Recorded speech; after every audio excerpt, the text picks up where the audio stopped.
नमस्कार दोस्तों, अप्रैल महीने से इस बार बहुत सारे बदलाव होने जा रहे हैं और इसका असर राजस्थान में भी देखने को मिलेगा। राजस्थान में भी अप्रैल महीने से 10 चीजें महंगी होने जा रही है, इसलिए मार्च महीने में ही इनके बारे में जान ले। इस बार अप्रैल महीना बहुत ही जरूरी होने वाला है। पूरे राजस्थान में बहुत कुछ बदलने वाला है। आप भी राजस्थान के निवासी है तो इस वीडियो को पूरा देखें और कमेंट में अपने जिले का नाम बताइए। दोस्तों, अप्रैल महीने में क्या क्या बदलाव होगा और अप्रैल में क्या क्या महंगा और सस्ता होगा, उसके बारे में जान। तो सबसे पहले है कि किया की कार खरीदना हुआ महंगा। दक्षिण कोरिया की कार मैन्युफैक्चरिंग कंपनी किया इंडिया ने अपने ग्राहकों को बड़ा झटका दिया है। कंपनी ने अपने सभी प्रोडक्ट्स पर कीमतें बढ़ाने का ऐलान किया है। अब किया इंडिया की कार खरीदना आम लोगों के लिए महंगा हो जाएगा। कंपनी ने अपने सभी प्रोडक्ट्स पर कीमतों में इजाफा करने का फैसला किया है। ये नई कीमत अगले महीने से लागू होगी। अगले महीने से लोगों को किया इंडिया की गाड़ियां महंगी मिलेंगी। कंपनी ने कई कारणों से अपने प्रोडक्ट्स की कीमतों में इजाफा करने का फैसला किया है। वाहन कंपनी किया इंडिया 1 अप्रैल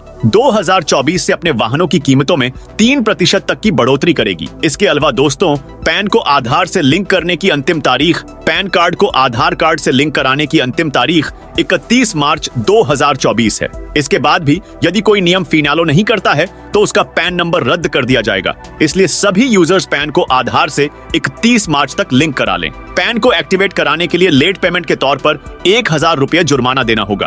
पैन कार्ड को 31 मार्च तक आधार से लिंक न कराने पर मौजूदा पैन कार्ड इनएक्टिव हो जाएगा, जिसके बाद आपको बैंक ट्रांजैक्शन समेत कई बातों में दिक्कत आएगी। इसके अलावा दोस्तों, 1 अप्रैल से जे इलेक्ट्रिक स्कूटर्स खरीदना हो जाएगा इतना महंगा। आप भी नया इलेक्ट्रिक स्कूटर खरीदना चाहते हैं तो अब भी आपके पास सस्ते में स्कूटर खरीदने का शानदार मौका है। अगले महीने की पहली तारीख यानी 1 अप्रैल से सरकार की नई स्कीम के लागू होते ही इलेक्ट्रिक स्कूटर्स की कीमतें 10% तक बढ़ सकती हैं। 1 अप्रैल से बहुत कुछ बदलने वाला है। अगले महीने नया इलेक्ट्रिक स्कूटर खरीदने का प्लान है तो 31 मार्च 2024 से पहले खरीद लीजिए, नहीं तो अगले महीने की पहली तारीख से ज्यादा पैसे चुकाने होंगे। इसके अलावा दोस्तों, 1 अप्रैल से पुराने वाहन भी होंगे महंगे। पुराने गैर परिवहन वाहनों को खरीदना महंगा हो जाएगा। 1 अप्रैल से पुराने 2 पहिया और 4 पहिया वाहनों को ट्रांसफर कराने पर एक बारीय टैक्स का 25% टैक्स चुकाना होगा। अभी तक पुराने वाहनों के ट्रांसफर पर एक बारीय टैक्स का 12.5% टैक्स लिया जाता है। गत वर्ष सरकार ने 50% छूट दी थी। 31 मार्च को छूट की अवधि समाप्त हो जाएगी। परिवहन विभाग का साइन सॉफ्टवेयर 1 अप्रैल से 25% टैक्स वसूलेगा। इससे जनता पर अतिरिक्त भार आएगा। इसके अलावा दोस्तों, 1 अप्रैल से बढ़ जाएंगे 800 जरूरी दवाओं के दाम। दर्द निवारक, एंटीबायोटिक्स और संक्रमण रोधी सहित आवश्यक दवाओं की कीमतों में 1 अप्रैल से मामूली बढ़ोतरी देखी जाएगी। थोक मूल्य सूचकांक में सालाना बदलाव के अनुरूप सरकार आवश्यक दवाओं की नेशनल लिस्ट के तहत दवाओं की कीमतों में मामूली वृद्धि करने के लिए मंजूरी दे दी है। इसके अलावा दोस्तों, मजदूरों के लिए बड़ी खुशखबरी, 1 अप्रैल से मिलेगी अधिक मजदूरी। आदेश जारी, 1 अप्रैल से समस्त औद्योगिक एवं असंगठित श्रमिकों को 25% अधिक मजदूरी देने का आदेश जारी किया है। इस फैसले के तहत सभी औद्योगिक और असंगठित क्षेत्र से जुड़े ट्रेंड अनट्रेंड सभी श्रमिकों के मेहनताने में 1 अप्रैल 2024 से बढ़ोतरी की जाएगी। एमपी के श्रम मंत्री प्रहलाद सिंह पटेल ने मजदूरों के हितों के संरक्षण एवं कल्याण की दिशा में ऐतिहासिक फैसला लेते हुए 1 अप्रैल से समस्त औद्योगिक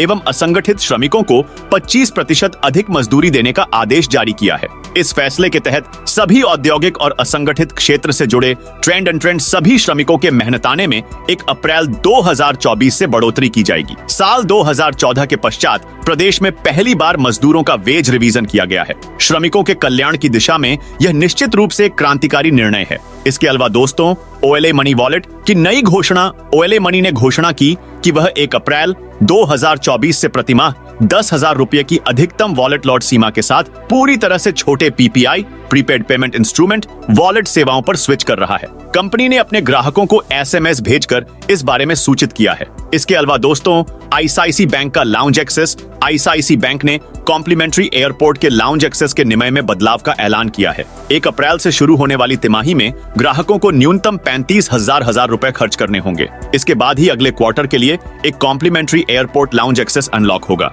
इसके अलावा दोस्तों, यस बैंक के lounge access benefits. Yes Bank ने भी नए वित्त वर्ष से अपने डोमेस्टिक लाउंज एक्सेस बेनिफिट्स की पॉलिसीज में बदलाव किए हैं। बैंक के अनुसार सभी कस्टमर्स को अगले क्वार्टर में लाउंज एक्सेस पाने के लिए उस चालू क्वार्टर में मिनिमम 10,000 रुपए खर्च करने होंगे। इसके अलावा दोस्तों, ईपीएफओ में होगा बदलाव। 1 अप्रैल से कर्मचारी भविष्य निधि संगठन बड़ा बदलाव लागू कर सकता है। नए नियम के तहत यदि आप नौकरी चेंज भी करते हैं तो आपका पुराना पीएफ ओंटो मोड में ट्रांसफर हो जाएगा। अब नौकरी पेशा लोगों को नौकरी बदलने पर पीएफ अमाउंट ट्रांसफर करने का अनुरोध करने की जरूरत नहीं होगी। अब तक यूनिवर्सल अकाउंट नंबर यूएएन रखने के बाद भी पीएफ अमाउंट के ट्रांसफर के लिए अनुरोध करना पड़ता है। इसके अलावा दोस्तों, एलपीजी गैस की कीमतों में होगा बदलाव। देश भर में हर महीने की पहली तारीख को एलपीजी सिलेंडर के दाम तय किए जाते हैं। हर माह की तरह 1 अप्रैल को भी एलपीजी सिलेंडर के दाम रिवाइज होने हैं। हालांकि लोकसभा चुनाव की आचार संहिता लागू है, ऐसे में कुछ परिवर्तन होने की गुंजाइश नहीं है,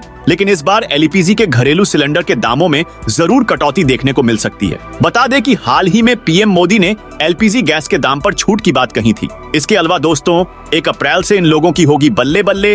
राज्य सरकार मानदेय में करेगी 10% की बढ़ोतरी। सरकारी रसोड़ा मिड डे मील संचालित करने वाली कुक कम हेल्पर को अगले वित्तीय वर्ष से बढ़ा हुआ मानदेय मिलेगा। राज्य सरकार ने 10% राशि बढ़ाई है, जो 1 अप्रैल 2024 से मिलेगी। ऐसे में अब कुक कम हेल्पर को प्रति माह 2143 रुपए का भुगतान होगा। राज्य में सरकारी विद्यालयों में 1ली से 8वीं तक के बच्चों को मिड डे मील दोपहर का भोजन दिया जाता है। राज्य केंद्र सरकार की महत्ती योजना के तहत स्कूल में मिलने वाले दोपहर के भोजन को पकाने के लिए कुक कम हेल्पर विद्यालयों में कार्यरत है। इनको हर माह मानदेय मिलता है। इसके अलावा दोस्तों, सरकारी कर्मचारी व पेंशनर के महंगाई भत्ते में वृद्धि का ऐलान। लोकसभा चुनाव से पहले व होली के अवसर पर सीएम भजनलाल शर्मा ने राजस्थान के सरकारी कर्मचारियों एवं पेंशनरों को एक बड़ा गिफ्ट दिया है। सीएम भजनलाल शर्मा ने राजस्थान के सरकारी कर्मचारियों एवं पेंशनरों के महंगाई भत्ते में 4% की वृद्धि की है। इस बढ़े हुए महंगाई भत्ते की वजह से अब डीए 50% हो जाएगा। अभी तक महंगाई भत्ता 46% था। मुख्यमंत्री भजनलाल शर्मा के इस फैसले से राजस्थान के 12 लाख सरकारी कर्मचारियों एवं पेंशनरों को लाभ होगा। इसके बारे में सरकार ने घोषणा कर दी है। इसके साथ ही आधार अपडेट करने की डेट बढ़ी। केंद्र ने फ्री में आधार अपडेट करने की समय सीमा एक बार फिर 14 जून 2024 तक बढ़ा दी है। पहले यह समय सीमा 14 मार्च को समाप्त हो रही थी। इससे पहले यह समय सीमा 14 दिसंबर 2023 थी। अब आप भी 14 जून 2024 तक फ्री में आधार कार्ड में अपडेट करा सकते हैं। बता दें, यह अपडेट उन लोगों के लिए है जिन्होंने 10 साल से अधिक समय पहले अपना आधार कार्ड प्राप्त किया था और इस पर कोई भी जानकारी अपडेट करना चाहते हैं। इसके अलावा दोस्तों, 1 अप्रैल से मिलेंगे EDLIRC। लाइसेंस बनाने वाले और वाहन खरीदने वाले लोगों को अब 1 अप्रैल से स्मार्ट RC और लाइसेंस के लिए 200 रुपए नहीं देने होंगे। इनकी जगह अब लोगों को आइडियल IRC मिलेगी। आवेदक चाहे तो आई मित्र प्लस मशीन से प्लास्टिक कार्ड पर प्रिंट भी ले सकेगा। इसके लिए RTO और DTO ऑफिस में आई मित्र कियोस्क लगाए जाएंगे। ट्रायल के लिए परिवहन मुख्यालय में आई मित्र कियोस्क लगा दिया है। मुख्यमंत्री भजनलाल शर्मा और परिवहन मंत्री डॉक्टर प्रेमचंद बैरवा के निर्देश पर परिवहन विभाग ने इसे लागू किया जा रहा है। तो दोस्तों, यह थी आने वाले अप्रैल महीने के बारे में जानकारी की अप्रैल महीने में क्या क्या बदलाव होने वाले हैं। आप इस वीडियो को कौन से जिले से देख रहे हैं, कमेंट करके बताइए।